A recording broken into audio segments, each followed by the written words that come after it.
like Jurassic Park here. He's a bit pissed off. We going up in the world. It's not often we get these in. So this has been in with a gearbox issue. I mean, it's a good customer of mine. It's been serviced fully by Lamborghini recently. I mean, he's just bought it, he buys and sells these. So sporadically it will just slip the clutch. So I suggested it was something to do with the fluid. Anyway, we've had it up on the ramp. It has had work done on the diff from Lamborghini. You have to excuse me, by the way, I'm ill. Oh, we just noticed this. Here's one for you, Steve. This might have something to do with it. Look at that! What the fuck? That one's on. What fucking numpty? It's this Lamborghini that did this. So yeah, so basically his fluid's been leaking out, and obviously low fluid on a DSG doesn't give the clutch the clamping pressure it needs. So that's fixed. Anyway, thought I'd do a video since Chris's car. So Chris has got his car back now. We semi-finished it. We basically hit a limit with the turbo, so it's GTX 3582. We are way out the efficiency operating zone with that turbo. So he's coming back and we're putting a bigger turbo on it. But anyway, I thought I'd do a video today because we've just purchased this. You might have seen this on my page, if any of you are on my page. So basically this was a customer of ours. I've done quite a lot of work on this. It last came in for an RS3 gearbox, which we did, and external wastegate setup, which we did. His mate, or somebody he knows, basically built the engine. So he asked us to take it to the dyno. We took it to the dyno. I mean, this sports a G3900 turbo, which is quite a monstrous turbo. Took it to the dyno. It won't do over 500 horsepower. Kept pulling timing at the top, and in Rick's words from Unicorn Motor Developments, the engine's a bag of shit. So anyway, what I think was happening, because actually when this came into us for the gearbox, I noticed there was coolant in his oil. So we did an investigation on that. Cylinders 2 and 3 was actually leaking coolant into the cylinders. So we said to the customer, look, we'll have to replace the head gasket because I'm pretty sure it was that. So we took the cylinder head off. I mean, he had stock head bolts on there.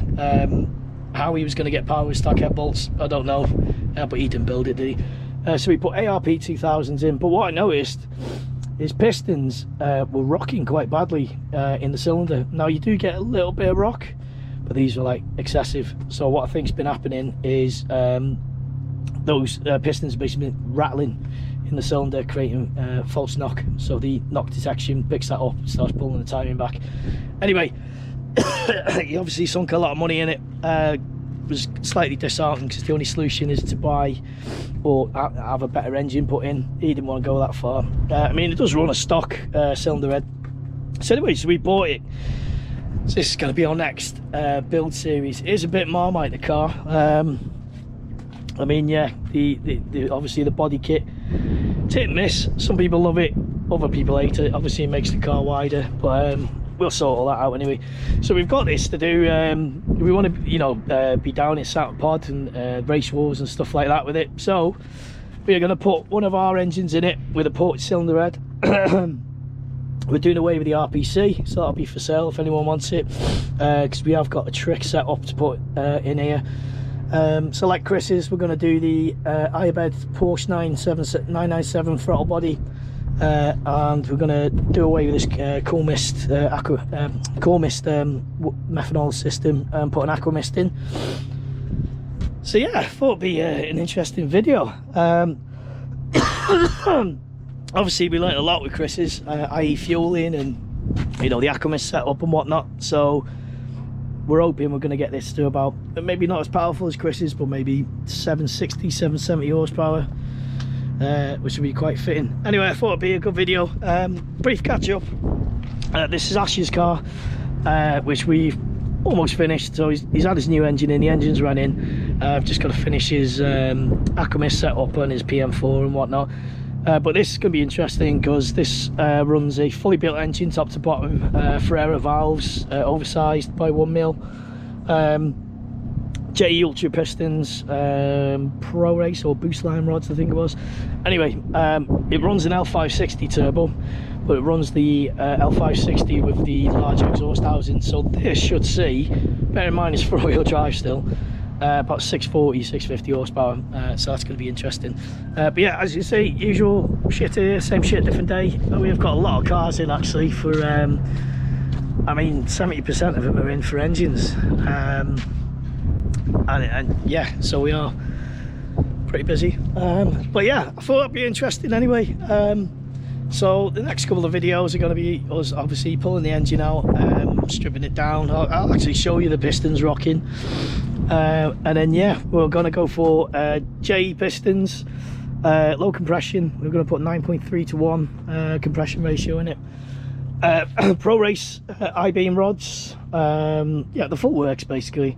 And obviously one of our ported cylinder heads. So stay tuned for that one. We're going to strip this out, and yes, this is going to be our time slag basically, show what we can do. Anyway, thanks for watching. I didn't want to do too long a video because it hurts to talk right now. Anyway, I'm going to crack on with this. It's almost done. It's not always fun this job, is it? I've had to drive at home like twice. Neighbours think I'm a drug dealer. Anyway, thanks for watching. We'll see you in the next one.